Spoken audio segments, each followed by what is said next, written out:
용신왕의 그 원류가 아닌가 생각합니다.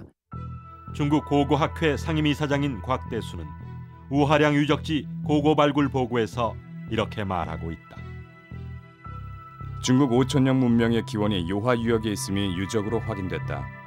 특히 우하량 적석청 제16지점에서 발견된 옥풍, 옥인 등을 비롯해 각종 제단과 묘, 이들의 배치는 북경의 천단이나 명나라 황제를 모신 13릉과 비슷해 예의 원형을 찾아볼 수 있다. 중국 문명의 중심지가 결코 한 곳만이 아니었다. 결국 저명한 고고학자 소병기 또한 홍산 문화는 중화 문명의 서광이라며 요하 유역을 중국 문명 발상지 가운데 하나로 인정했다. 중국이 여태까지 그 중국 문명 하면 황하 문명, 그다음에 장강 문명을 얘기를 하였는데 지금 요하 문명은 중국 문명보다, 그러니까 황하나 장강보다도 2000년이나 앞선 그런 문명으로서 중국이 과거에 생각했을 때는 오랑캐 문화였습니다. 동이의 문화였는데 이것이 현재는 중국 영역 안에 있다 보니까 중국이 새롭게 문명 논을 재편을 하여서 이 모든 것을 중화 문명으로 잡고 새롭게 중국 문명을 정리하는 그런 작업이라고 볼 수 있습니다. 황하 문명보다 1000년을 앞선 요하 문명은 서양의 이집트나 메소포타미아 문명과 거의 동일한 시기에 생성된 문화이다. 지금까지 황하를 중원 문명의 요람으로 보았던 중국인들이 요하 문명을 중국 문명의 기원이라고 주장하고 나섰다. 과연 홍산 문화가 중국인들의 역사일까?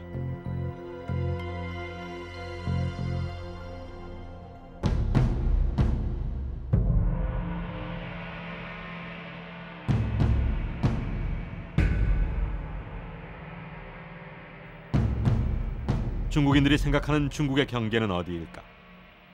중원을 통일하면서 진시 황제가 세운 만리장성.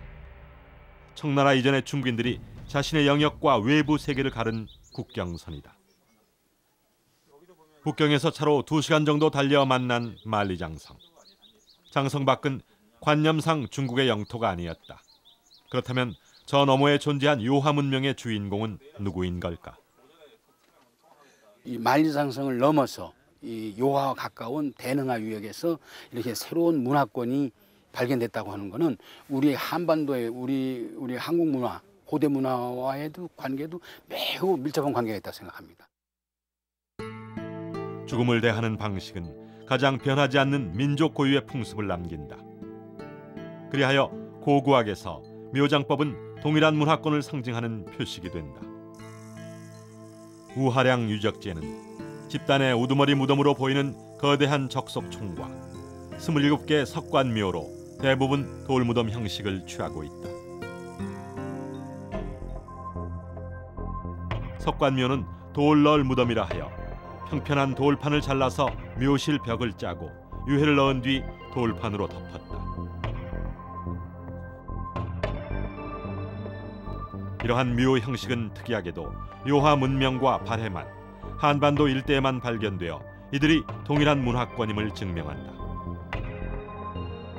홍산 문화에서 아주 대표적인 묘제로 지금 어마어마하게 발굴되고 있는 적석총의 경우에도 그런 묘제가 중원에는 나타나지 않습니다.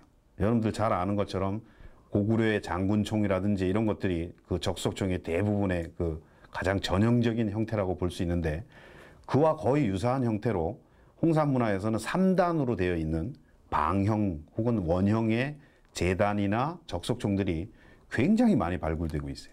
그러니까 그 문화 유적들이나 적석총의 형태라는 것은 중원으로 흘러가는 것이 아니라 역시 한반도와 만주와 일본으로 이어지는 그런 북방 문화 계통으로 이어져 있다는 것입니다.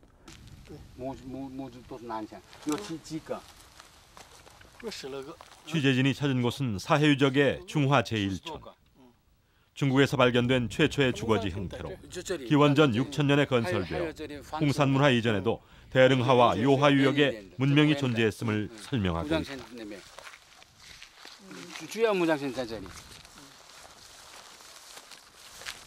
그래서 이 유적은 특히 중요한 그 3가지 요소가 있는데 첫째는 토기 양상이 빗살무늬 토기를 쓰고 있다는 거. 곡식을 담아두고 음식을 조리하던 그릇에도 문양을 새겨 넣은 고대인들의 마음. 특히 갈지자 형태의 무늬는 한반도에서 발견되는 빗살무늬 토기와 매우 비슷하다. 수천 년이 지나도 바래지 않는 영롱한 빛, 옥. 최초의 옥귀고리, 결상이식은 우리나라 고성 문암리에서 발굴된 것과 흡사하다. 우리와 매우 가까운 지역, 고조선이나 우리 고대 민족 동해 지역의 이 지역에서 이 고대 문화가 창조되어 있다는 것은 우리 고대사, 우리 고대 문화, 우리 고대 민족 이게 연구하는데 매우 중요한 위치를 차지하고 있다고 저는 생각하고 있습니다. 문명의 충돌은 새로운 문화로 거듭난다. 요하에서 움튼 홍산 문화는 동쪽으로 내려와 한반도의 문화 형성을 돕는다. 서쪽으로는 중원 지역과 연결되어 중국의 문명을 만드는 데 적절한 문화적 수혈이 이루어진다. 고고 발굴이 진행되면서 많은 것들이 요하에서부터 시작을 해서 중원으로 내려간 것을 설명해내는 사람들이 많이 생겼어요. 실제로 지금 중국학자들의 논의로는 최초의 용의 형상도 요하에서 발견이 되고요. 최초의 봉황 형상, 그다음에 최초의 그 주거지, 집단 주거지, 그다음에 갑골문의 원형이라고 얘기하는 도부 문자나 암각 문자 이런 것들이 전부 요하에서 가장 먼저 보입니다. 그래서 지금은 많은 사람들이 요하와 황하 지역이 서로 교류가 했다는 것에 대해서 인정을 하고 있어요. 일방적인 영향관계에 있는 게 아니라 앙소 문화의 영향을 받는 측면도 물론 있지만은 여기에서 내려가서 영향을 준 것들이 많이 있습니다. 고대 문명의 발상지 홍산. 동아시아 문화의 주류를 형성하며 주변 지역에 많은 영향을 끼쳤다. 중원에서 문화를 받아들여 형성한 수동적인 문명이 아니라 고유한 그들의 세계관을 형성하고 뛰어난 문명의 텃밭을 일구었다. 남방 문화인 앙소 문명과 북방 지역의 요하 문명, 그리고 바이칼 초원 문화는 수세기에 걸쳐 교류하며 이른바 동방 문명의 심장박동을 뛰게 했다. 북방 문화가 남방 문화에 끼친 영향이 바로 앙소 문명에서 발견된 채도 속의 삼조고를 설명해낼 수 있지 않을까.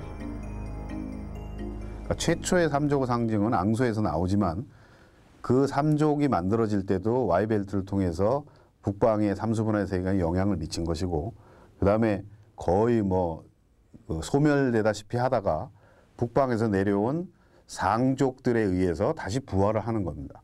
그리고 그 삼수의 상징성을 지속적으로 가지면서 근근히 이어지다가 결국 중원 쪽에서는 그들과 세계관이 다르기 때문에 삼수의 상징성이 거의 사라집니다.